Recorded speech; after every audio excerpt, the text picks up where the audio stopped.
स्वागत है आप सभी का स्टडी साइंस 93 में। और कल मैंने दो टॉपिक बताया था टाइप्स ऑफ केमिकल रिएक्शन में। दो मैंने बता दिया था। कौन कौन सा बताया था? पहला मैंने बताया था कॉम्बिनेशन रिएक्शन, दूसरा कौन सा था? वियोजन वाला, डीकम्पोजिशन रिएक्शन। अब इसके बाद से तीसरा टाइप ऑफ केमिकल रिएक्शन जो है वो है डिस्प्लेसमेंट रिएक्शन। नाम से ही लग रहा है डिस्प्लेसमेंट रिएक्शन का मतलब क्या होगा?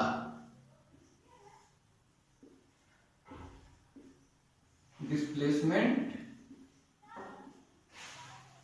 रिएक्शन हिंदी में क्या बोलते हैं इसको? डिस्प्लेसमेंट। डिस्प्लेसमेंट मतलब एक जगह से दूसरी जगह जाना, विस्थापन। तो केमिकल रिएक्शन में भी क्या होगा? विस्थापन होगा। केमिकल रिएक्शन में भी हमें नाम से ही पता चल रहा है कि विस्थापन होगा, डिस्प्लेसमेंट हो जाएगा किसी न किसी एलिमेंट का। होता क्या है कि पहले हम एक्टिविटी पे चलते हैं। एक्टिविटी पे 3 लोहे की कील ले लेते हैं, आयरन नेल्स ले लेते हैं 3, और आयरन नेल्स को हम क्या करते हैं? एक सोल्यूशन लेते हैं। किसका सोल्यूशन हो? कॉपर सल्फेट का। अब सब लोग जानते हैं कॉपर सल्फेट को नीला थोथा भी बोलते हैं हिंदी में। नीला इसका रंग होता है, ब्लू रंग होता है। मान लीजिए ये कोई टेस्ट ट्यूब है, मुझसे टेस्ट ट्यूब ठीक से बना नहीं है, बनाने की कोशिश कर रहा हूं अभी तक। ये मान लीजिए कोई टेस्ट ट्यूब है, इसमें कॉपर सल्फेट का सोल्यूशन है। मान लीजिए यहां तक कोई कॉपर सल्फेट का सोल्यूशन है, यहां तक, और इसका कलर कैसा है? ब्लू है। ब्लू है। कॉपर सल्फेट ये होता है फार्मूला। 2 टेस्ट ट्यूब ले लेते हैं, एक ले लेते हैं ए और दूसरा ले लेते हैं बी।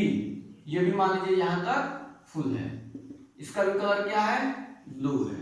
इसका भी कलर, ये भी क्या है? कॉपर सल्फेट है। ये ए है, ये बी है। हमारे पास 3 आयरन नेल्स है, 3 लोहे की कील। हम क्या करेंगे? 2 कील लेते हैं या फिर एक ही कील लेते हैं, चाहे जो भी हो। आयरन की जो कील है उसको हम क्या करते हैं? रस्सी से बांध करके इस कॉपर सल्फेट वाले में एक में डाल देते हैं, ए वाले में डाल देते हैं। ए वाले सॉल्यूशन में, टेस्ट ट्यूब में कील को डाल देते हैं। डालने के बाद 15-20 मिनट छोड़ देते हैं। ये ब्लू कलर है, ध्यान दीजिएगा, दोनों ब्लू कलर है, सेम कलर। 15-20 मिनट इसमें छोड़ते हैं, इसको ऐसे ही रहने देते हैं। अभी इसमें कोई छेड़छाड़ नहीं करेंगे।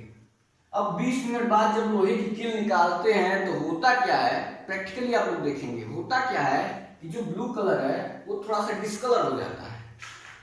जो ब्लू कलर इसका है वो डिस्कलर हो जाता है, और जो लोहे की कील होती है, कांटी जो होती है, वो क्या होता है?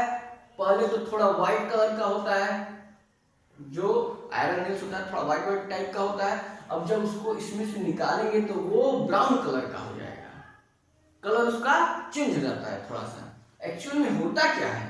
रिएक्शन, आखिर किसमें रिएक्शन क्या हो रहा है? रिएक्शन ये हो रहा है कि हम आयरन लिए, लोहे की कील, और उसको डुबाए किसमें? कॉपर सल्फेट में। कॉपर सल्फेट में डुबा दिए। अब जब आयरन डुबा देते हैं कॉपर सल्फेट में तो होता क्या है? इसके अंदर 20 मिनट जब रखे रहते हैं तो रिएक्शन क्या होता है?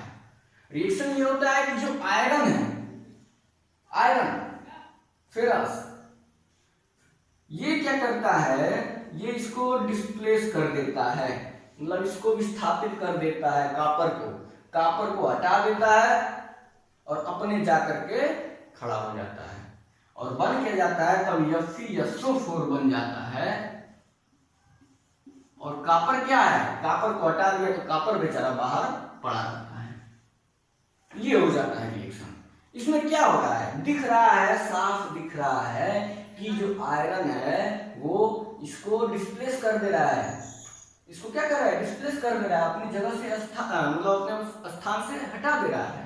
मतलब कह सकते हैं कि ये डिस्प्लेसमेंट रिएक्शन हो रहा है। क्लियर है? तो ऐसे रिएक्शन को कहते हैं डिस्प्लेसमेंट रिएक्शन, जिसमें कोई एक तत्व दूसरे तत्व को अपने यौगिक से, मान लीजिए कोई यौगिक है तो इस यौगिक में से इस तत्व को हटा दे और अपने आकर के खड़ा हो जाए। तो ऐसे रिएक्शन को क्या बोलते हैं? Displacement reaction. और एग्जांपल मैं लेता हूं, और एग्जांपल किताब में भी दिया है, वही ले लेता हूं। किताब में दिया है जिंक का दिया है, ये रिएक्शन तो शायद मैं बताया हूं, जिंक है, कॉपर सल्फेट है। अब ये रिएक्शन कैसे होगा, डिस्प्लेसमेंट कैसे होगा इसका, डिस्प्लेसमेंट रिएक्शन होगा क्या, कॉपर सल्फेट के सॉल्यूशन से कॉपर को जिंक हटा देगा, डिस्प्लेस कर देगा कॉपर को, और खुद आकर के इसके साथ जुड़ जाएगा, तो बन क्या जाएगा ZnSO4, और कॉपर क्या होगा, कॉपर को बेचारा चला गया बाहर। तो ये भी रिएक्शन जो है क्या है, डिस्प्लेसमेंट रिएक्शन है। क्लियर है डिस्प्लेसमेंट रिएक्शन। एक और एग्जांपल है जिसका मैं केवल यहाँ पे रिएक्शन रिएक्टेंट लिख देता हूं, एरो बना देता हूं, आप लोग प्रोडक्ट लिखिएगा। कौन सा रिएक्शन है, बुक में भी दिया है लेकिन आप लोग बुक से देखिएगा नहीं, दिया है लेड है, Pb, और ये रिएक्शन कर रहा है CuSO4 से CuCl2 से करा देते हैं रिएक्शन, CuCl2 से। अब क्या बनेगा, डिस्प्लेसमेंट रिएक्शन हो रहा है, क्या बनेगा आप लोग खुद बनाइएगा, डिस्प्लेसमेंट रिएक्शन है, आसान है। तो ये तो हो गया डिस्प्लेसमेंट रिएक्शन।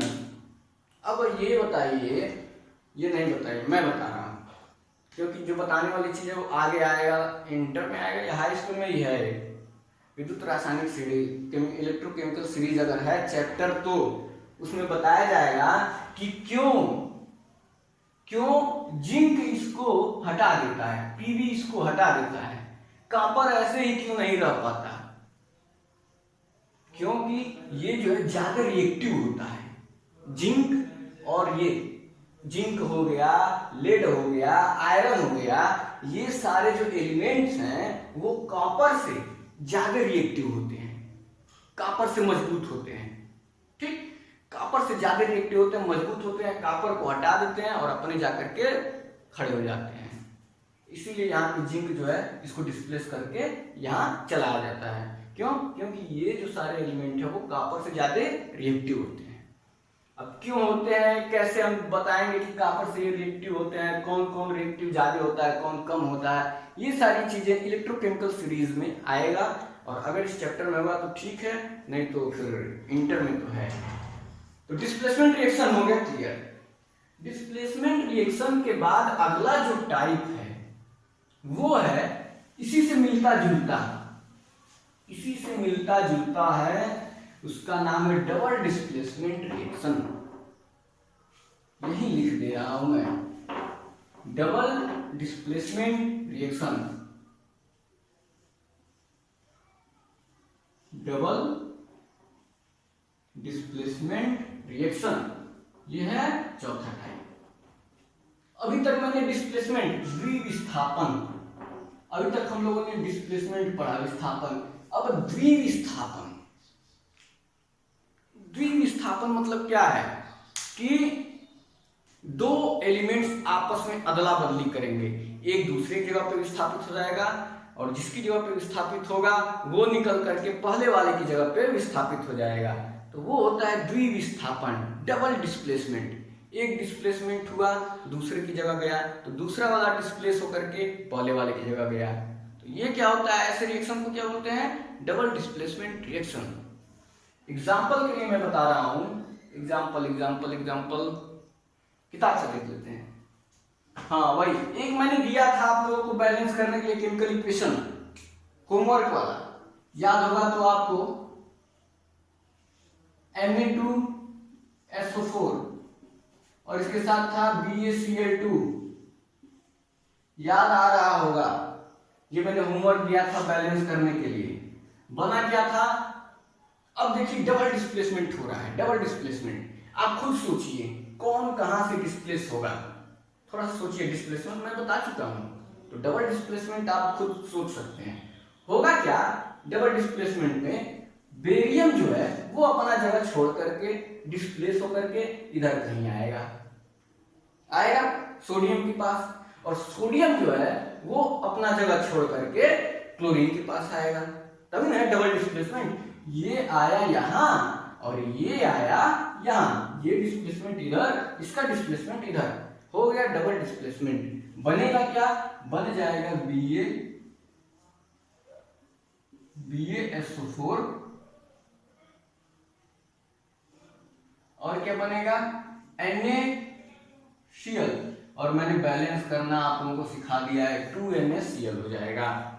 ये जो रिएक्शन है वो है डबल डिस्प्लेसमेंट रिएक्शन। दिख रहा है डबल डिस्प्लेसमेंट हो रहा है, क्लियर है। और कोई एग्जांपल ले लिया जाए, और कोई एग्जांपल तो नहीं दिया है, बस इतना जानिए कि those reaction in which the elements of the reactant are displaced in each, मतलब आपस में ही क्या हो, डिस्प्लेस हो जाए।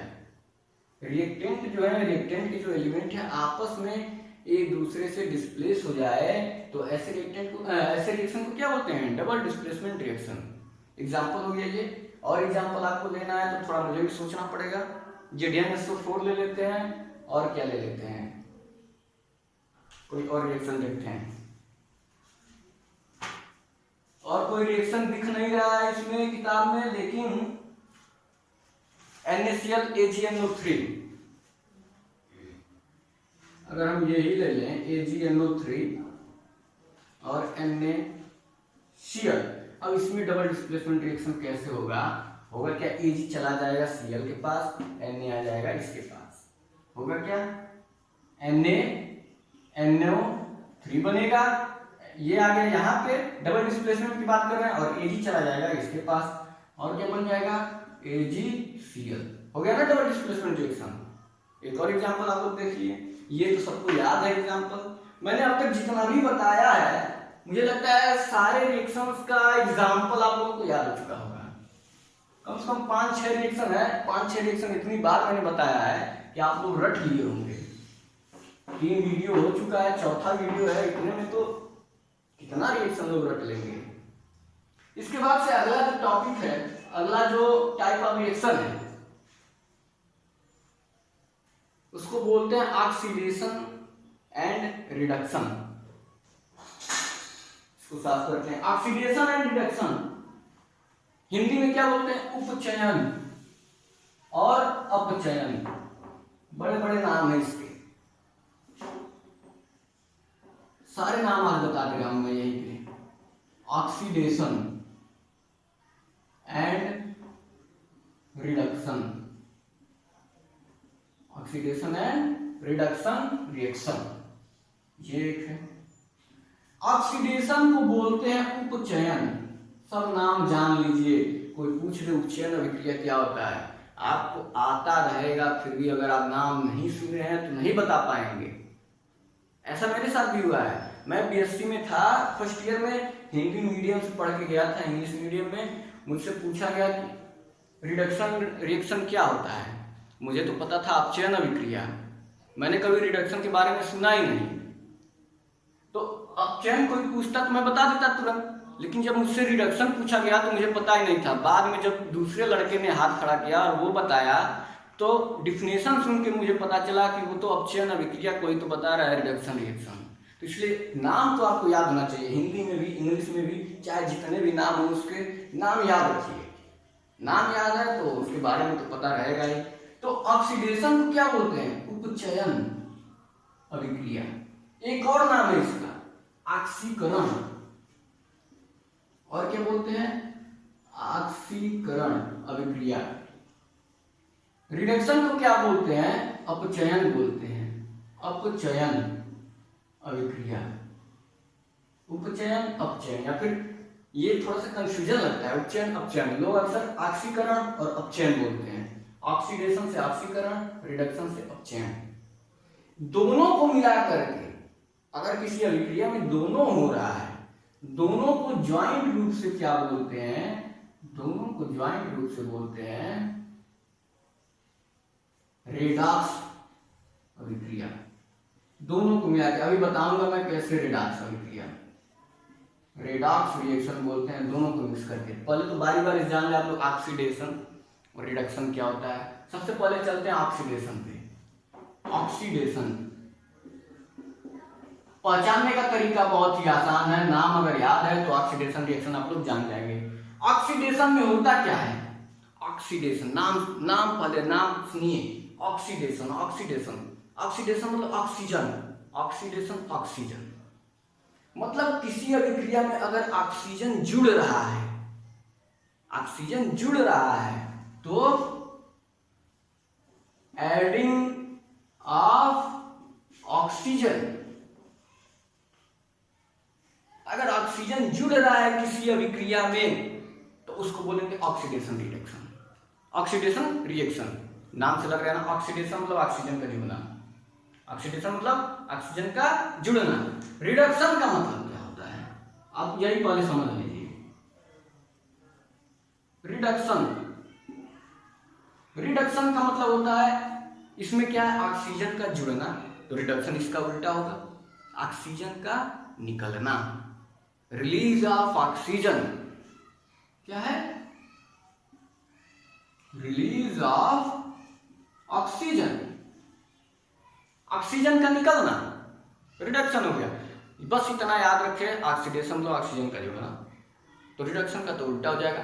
एक और तरीका है इसको याद करने का, ऑक्सीजन की जगह हाइड्रोजन का भी हम यूज करते हैं कभी कभी डेफिनेशन देने के लिए। अगर हाइड्रोजन, रिडक्शन में क्या होता है, इसमें ऑक्सीजन ऐड हो रहा है तो रिडक्शन में हाइड्रोजन ऐड होता है। क्या होता है, हाइड्रोजन ऐड होता है।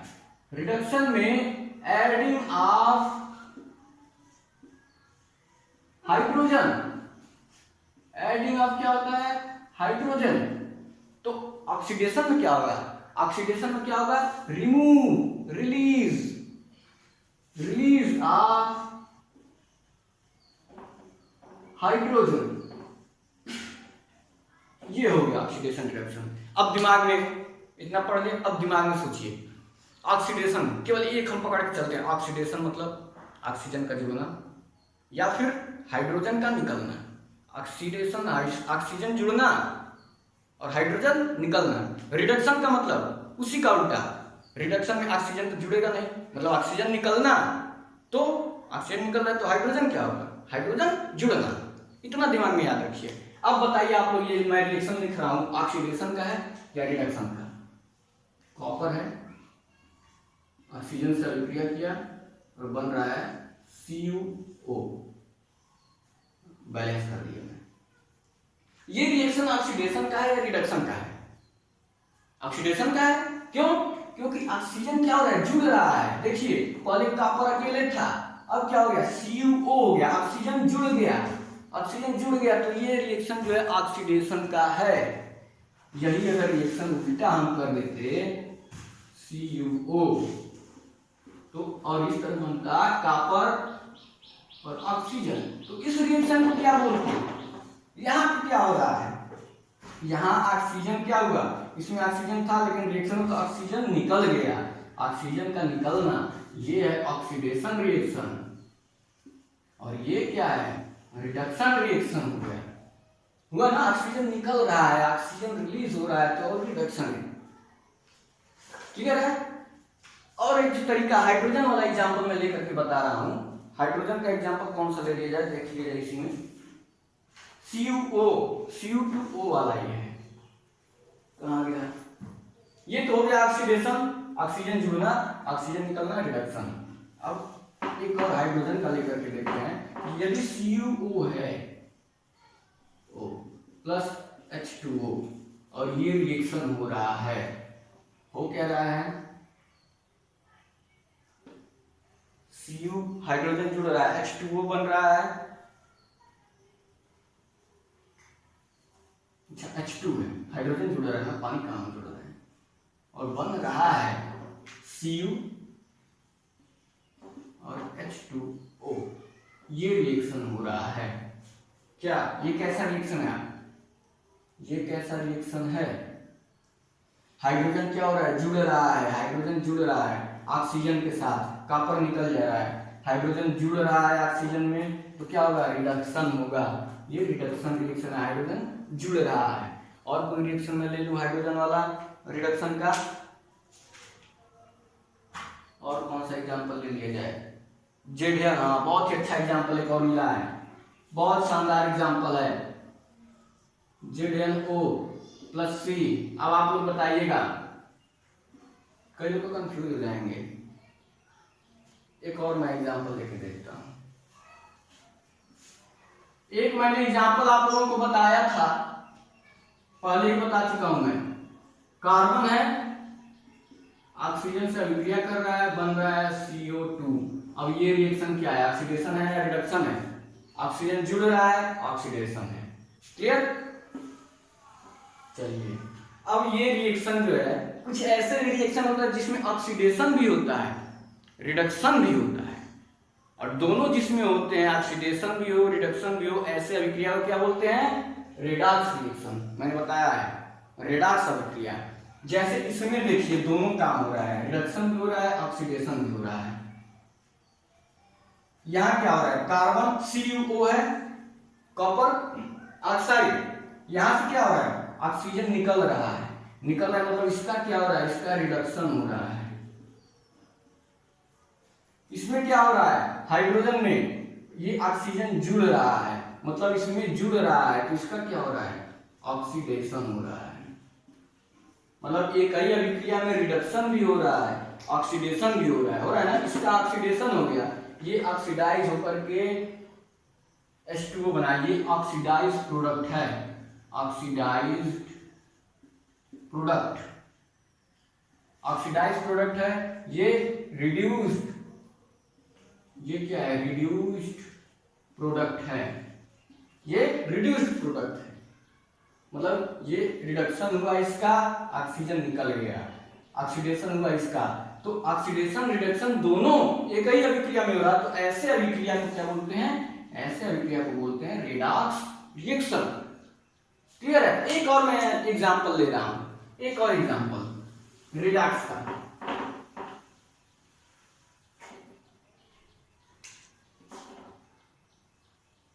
ZnO, जिंक ऑक्साइड, कार्बन के साथ अभिक्रिया होगा। अब इसमें बताइएगा आप लोगों को, आप लोग खुद बताएंगे ऑक्सीडेशन हो रहा है या रिडक्शन हो रहा है या फिर दोनों हो रहा है, आप खुद सोच बताइएगा। बन रहा है जिंक और CO। अब आप लोग बताइए इस अभिक्रिया में ऑक्सीडेशन हो रहा है या रिडक्शन हो रहा है या फिर दोनों हो रहा है? मुझे तो दोनों लग रहा है। कैसे दोनों लग रहा है? जिंक ऑक्साइड है, जिंक ऑक्साइड यहां गया तो जिंक बन गया, ऑक्सीजन निकल गया, ऑक्सीजन निकल गया तो मतलब इसका क्या हुआ, रिडक्शन हुआ।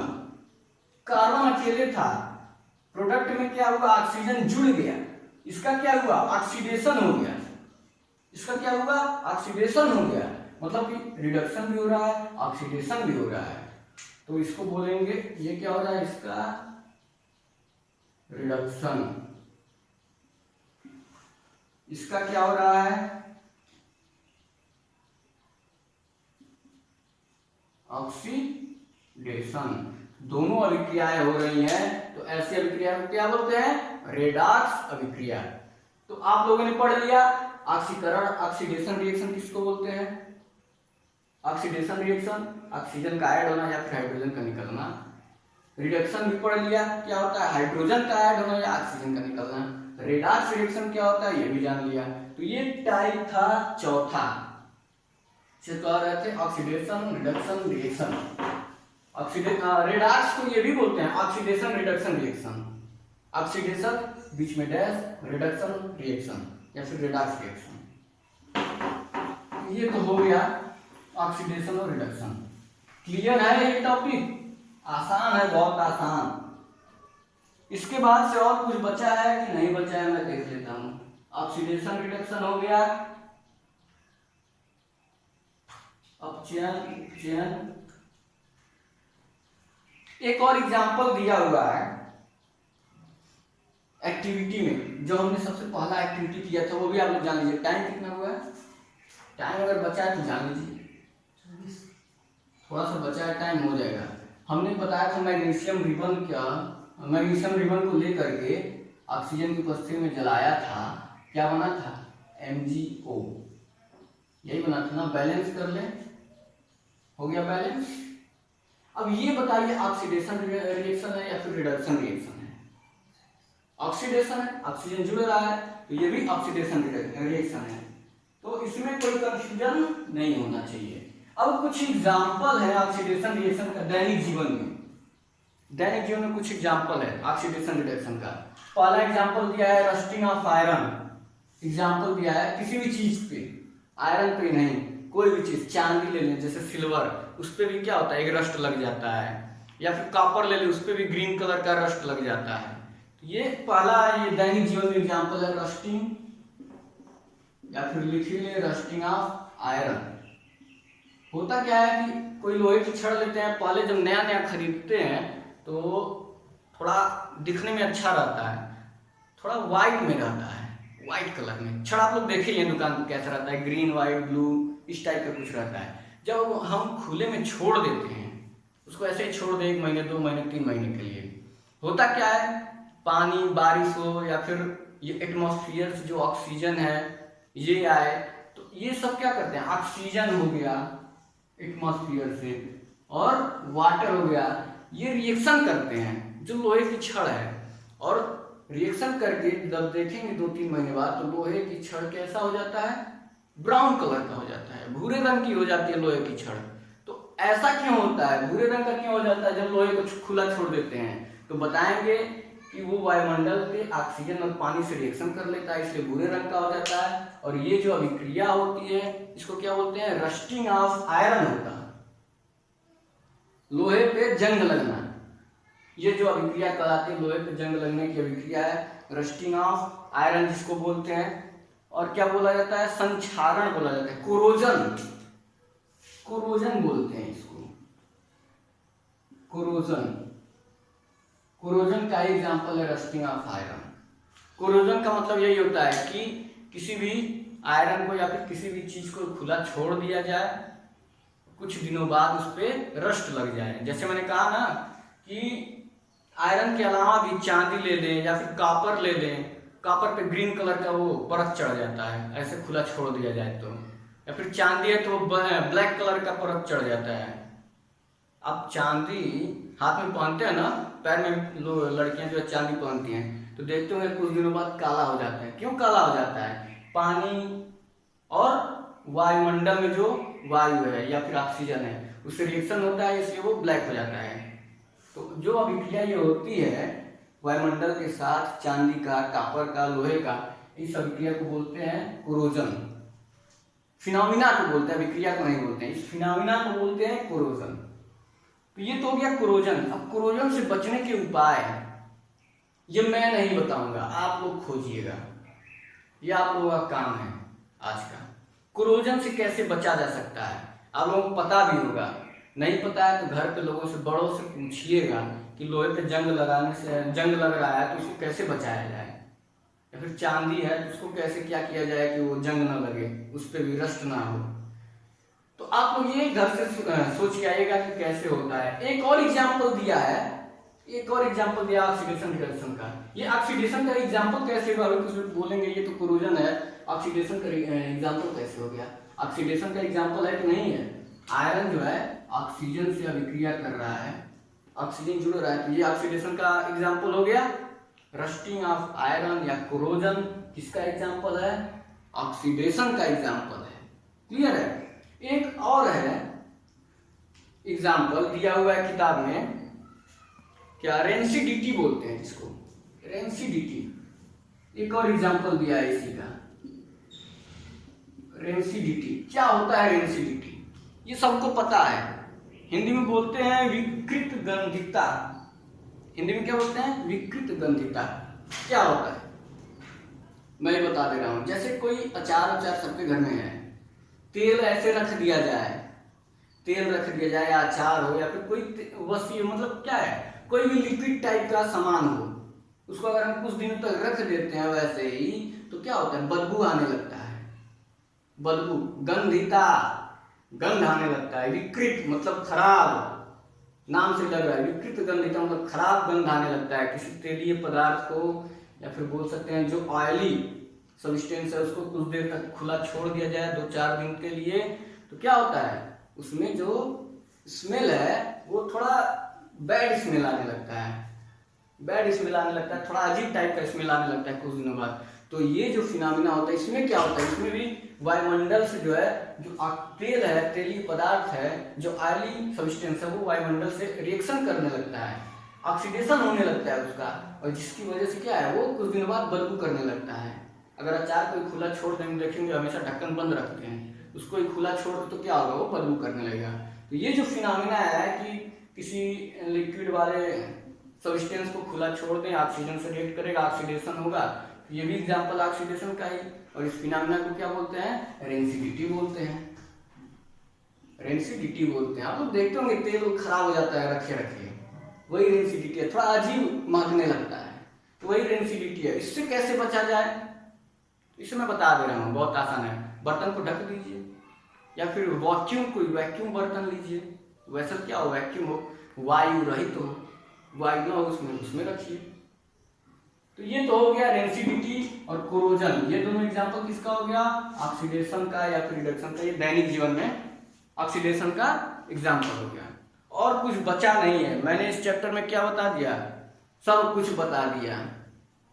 टाइप्स ऑफ रिएक्शन में कितने टाइप बताया मैंने, 1 2 3 4, चारों टाइप बता दिए, 5 टाइप बताया मैंने। तो पांचों टाइप याद रखिएगा, नाम से ही पता चल जाएगा पांचों टाइप। उसके बाद से 2 एग्जांपल ऑक्सीडेशन का। तो ये चैप्टर आज खत्म है, फिर अगला चैप्टर अब अगले लेक्चर से। 4 लेक्चर में ये चैप्टर खत्म हो चुका है। जो लोग चैनल पे नए हैं सब्सक्राइब कर लें, वीडियो अच्छा लगे तो लाइक करें और दोस्तों से शेयर करें, क्योंकि अभी क्लास खुलने की तो कोई उम्मीद है नहीं, खुल भी रहा है तो भी अगर टॉपिक समझ में नहीं आएगा तो ये हेल्पफुल होगा जो भी ये लेक्चर है। तो आज के लिए इतना ही, धन्यवाद।